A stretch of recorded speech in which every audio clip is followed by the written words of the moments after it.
What made you decide to run for the U.S. House of Representatives? Absolutely. I served as the town of Darayen's first selectman for 10 years. So I have the boots on the ground experience of working every day with residents and businesses alike. Through the pandemic was a very unique experience for local leaders, and I understand the stressors of what government regulation can do to and for people and the business community. So when I retired myself in November from that job, the world around us here in America is really in a bad place. We have 40-year inflation that's really hurting our families and our small businesses here in the United States. We have, open borders where fentanyl is coming into the United States, killing over 108,000 people last year. We are in a precarious situation across the globe with our allies and our foes. So it was time. It was time for me to step up and be a voice of change. If we keep electing the same leaders in Washington, you're going to get the same results. And I can tell you, every day we hear from people and business owners that they can't tolerate what's happening in America anymore. You mentioned inflation, obviously Yes. a big issue on everyone's minds. Costs are rising. How would you make it more affordable for people here in Connecticut? Absolutely. So most important, the United States needs to prioritize domestic manufacturing. We saw during the pandemic and continue to see to this day the shortcomings of our domestic supply chain. When we have to airlift baby formula into the United States from Germany, there's something wrong here. So our federal leaders need to make that a priority. We need to make sure that we can ignite the fossil fuel industry here in the United States so we can again be energy independent, but at the same time pursuing all of the goals that we have to have cleaner energy. It's not an either-or policy. We have to do all of the above to help take that financial pressure off of our families and our businesses. And do you feel your previous experience serving Connecticut makes you better qualified for this job? There's no question about that. Both with my primary opponent and my opponent in November, I'm the only candidate in this race that has that depth of experience working both at the local level as a municipal leader and at the regional and state level as leaders of municipal organizations. So I really understand how government policy affects us every day.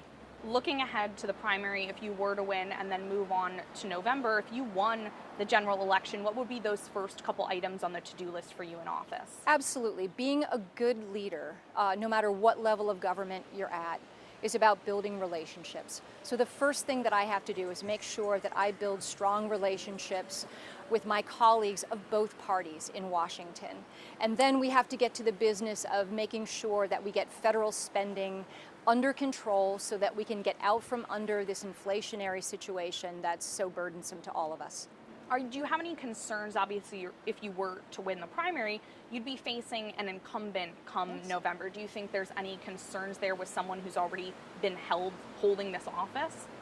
I actually really welcome that opportunity because my incumbent has a track record, and you can go look at his track record and you can see that his voting record is responsible for all of the issues that we're suffering from right now in America. So I present a new, fresh, common sense, pragmatic option for voters this November. So obviously this is a primary, so you're facing another Republican on the ballot August 9th. What makes you feel you're the best choice for voters for the Republican ticket? I'm the best choice for voters this year because of my experience. Not only as a local, regional, and statewide leader, I'm a mom of 5 children, and I really understand how families have been so deeply impacted by all of the issues that we're facing right now.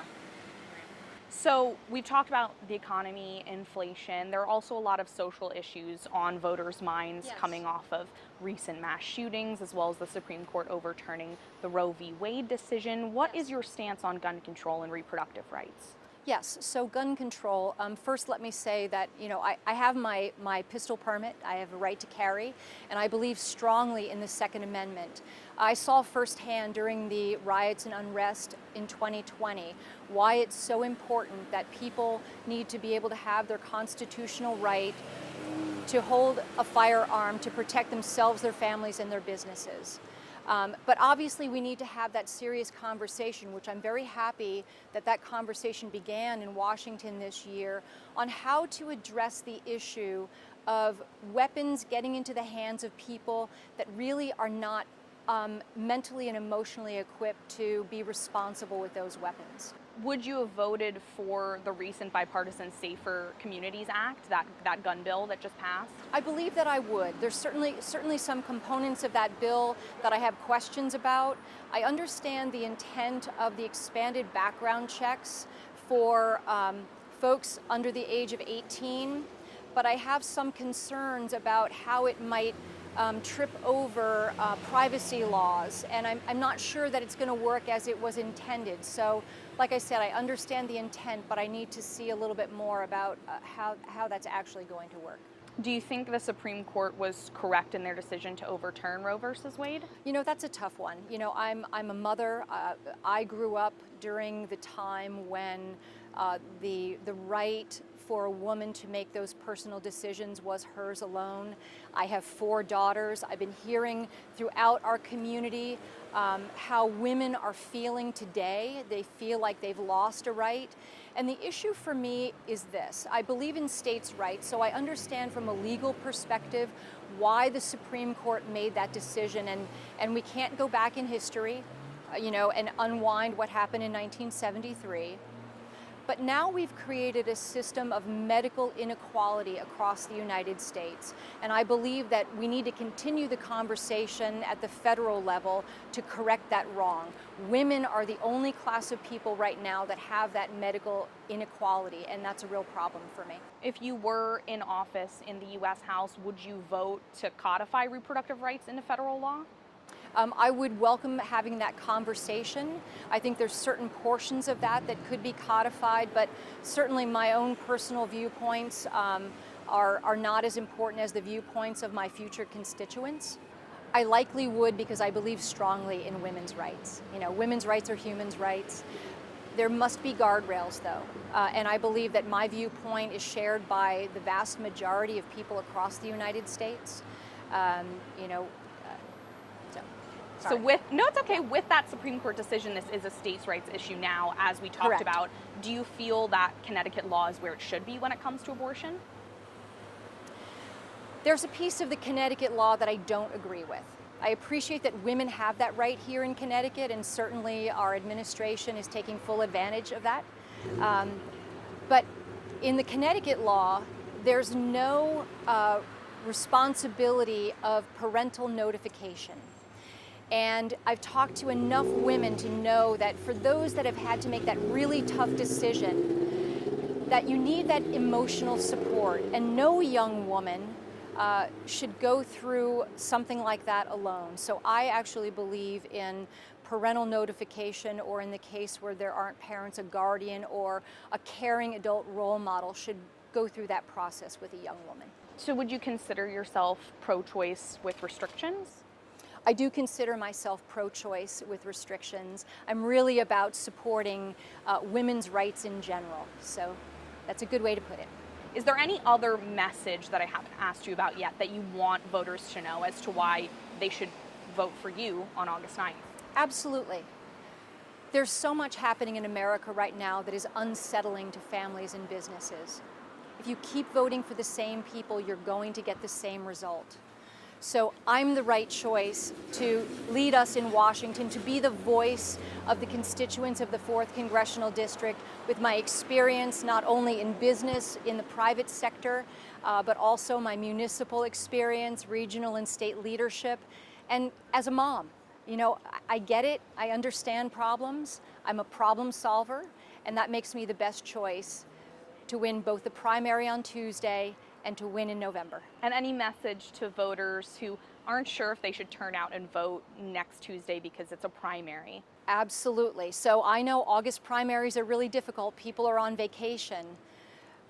But this is your chance to have a voice. Who do you want as your representative in Washington? So we need you to come out on Tuesday. And if you can't be there on Tuesday, please get your absentee ballot and vote via absentee ballot. but make sure that you're choosing the person that you want to represent you in Washington after November. As a parent myself, I understand how important it is that parents have a say in the school life of their children. You know, we saw during COVID, kids were home, they were behind screens. Parents became aware of what their kids were learning. And then all of a sudden, we're shut out from the conversations with the administrators and the teachers when they saw things that they didn't agree with. So I stand strongly with parents and parents' rights. Our children are our future. And my role primarily as a mom, I'm the right person to take that message to Washington and make sure that we're making laws that always have children and families as the center of those legal priorities. Would you support any sort of laws or measures to notify parents of certain curriculum prior to it being taught in schools, specifically sex education? Oh, absolutely. The things that we're seeing right now that are working their way into curriculum without parents seeing them and having a chance to have their kids opt out is quite frankly a little bit scary for me and disrespectful to families. Families need to be able to choose, you know, based on their own values, personal values, and their faith values on what they want their children to be exposed to. And I know, talking to people in this district, they want their kids to get a great basic education. I'm a strong advocate for parents' rights to know and to have a say in what their children are learning, particularly when it comes to sensitive content about sexual education and sexualized content in the curriculum. I'm also very passionate about mental wellness for our children. Our kids have really suffered during COVID, and we're just beginning to see the impacts of that. I actually believe that the mandates on our children in schools with masks and isolation, you know, being home instead of being in the school environment, is going to be considered the greatest moral crisis of our lifetime. So I'm going to be a champion for children and families when I'm your Congresswoman in Washington. We talked about sex education. Do you think that there are any concerns something like critical race theory is being taught in Connecticut schools? I know that it is, but not specifically under that name. You know, we have certain evidence that, you know, parents are amazing. Parents are doing a great job researching what their kids are learning in school. So it might not have that name associated with it, but certainly the tenets of critical race theory have worked their way into public school curriculum. Do you oppose that? I do, yes. Do you want to elaborate on why? Yes, I oppose that because it's an ideology that pulls us apart instead of bringing us together. It's teaching our children to label one another based on the color of someone's skin rather than who they are as a person. And so for that reason, I oppose it.